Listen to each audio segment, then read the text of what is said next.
The San Diego Padres just finished another season, losing to the World Series representative out of the National League. And with most of the team returning for 2025, they should be poised to take that next step as a franchise and get that ever elusive first World Series trophy. However, it'll come down to the right move to get the Friars to the highest stage in baseball, and that's where we come in.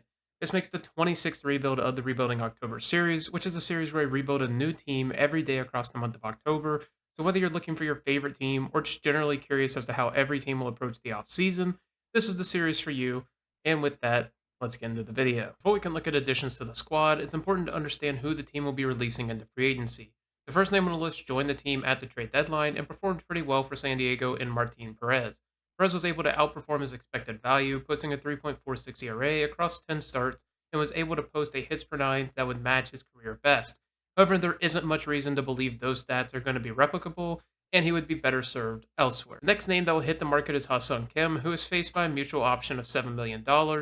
Kim should decline the option in pursuit of more money, and while the Padres would certainly be able to pay that money, it would be a situation where a good player hits the market and gets poached by another team. The next name that could see the market is Tanner Scott, which should be a top priority for the team to re sign entering the 2025 offseason. Across his 72 appearances in 2024, Scott posted a 1.75 ERA while striking out over 10 batters per 9 innings.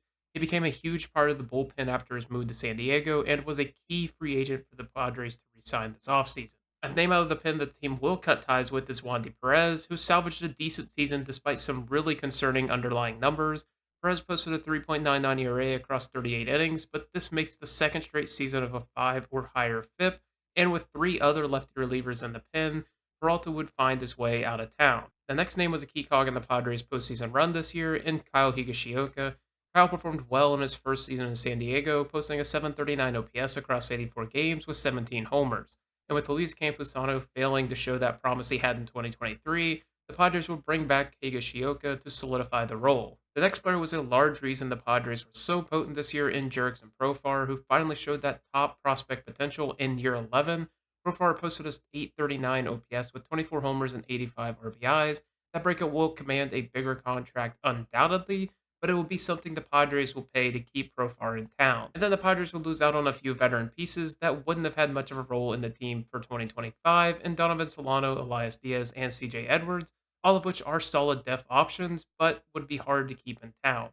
Staying on the internal side of things, the organization has two prospects who can make their impact on the Major League squad in 2025. The first of which is the ninth ranked prospect in the system, Victor Lizarraga. Lizarraga has been a bit of a hit or miss prospect, looking really good at times and mediocre at others. However, in 2024, he did something really important for his game, which is striking guys out. Up to this point in his career, he wasn't much of a bat misser, which limited his upside. The 20-year-old doesn't have overwhelming stuff, has some inconsistent mechanics, and a fastball that doesn't jump off the page, so he really needs to find his footing to get moved up further in the system. When Lozaraga is on, he can look like a tantalizing prospect, and when he's not, it snowballs quickly. And then there's a prospect checking all the way down at the 17th spot in the Padres system named Tirso Ornelas, who has surprisingly turned a corner in the minor leagues. Over the past two seasons, he has posted an OPS north of 800, and with the season adding some more pop to his game with 23 homers on the year. He's a sneaky prospect that should absolutely be on the major league radar as a bench bat. For additions, the team will need to find a replacement in the infield for Ha-Seong Kim, and they'll do so in the form of Gleyber Torres. This move would indicate the move for Xander Bogaerts back to the shortstop spot for the time being, despite his deficient arm. Torres isn't exactly a gold glover either, so it'll require a solid defensive replacement later in games that we will get to later. However, when you sign Torres, you are strictly looking for the bat. Across his 7 seasons in the Bronx, Torres averaged 25 homers and 80 RBIs over a 162 game sample with a 7.74 OPS in his tenure. That's a very valuable bopper to add to this lineup that is already loaded with star talent top to bottom. And a second and final free agent the Padres will sign is Tomoyuki Sagano. Sagano is a Japanese import player looking to debut in the majors for the first time at 35 years old. With Yu Darvish already in the roster and with Joe Musgrove out for the year, it makes sense for both parties to have mutual interest. Last season for the Yomiuri Giants, Sagano posted a 167 ERA across 156 innings pitched, with 111 strikeouts to just 16 walks. Sagano has a career ERA of a 2.45 across his Japanese tenure, and would be a high quality addition to this rotation. And finally, if the team would trade for Tommy Edman from the Dodgers, while it would be with the divisional rivals, the Dodgers will lose the need for the shortstop after their impending signing of another shortstop, and Edman's versatility would be invaluable to the offensive loaded Padres.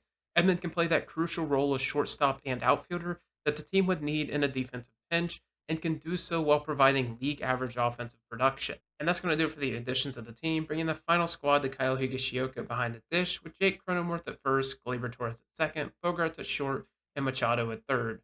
Profo would start in left with Merrill in center and Tatis in right, with Luis Arias at DH. With Luis Camposano as a backup catcher, Iguay Rosario and Tirso Ornelius as additional outfield bats off the bench, with Tommy Edmond rounding out the positional players. Dylan Cease would headline the rotation, with Michael King and Yu Darvish filling out the middle, with Sugano as a fourth option and either Waldron or Vasquez as the fifth starter. Would this team be able to take that next step as a franchise to be competing for the World Series? I think so. The team has all the talent in the world and just needs to ride that right hot streak all the way to the World Series.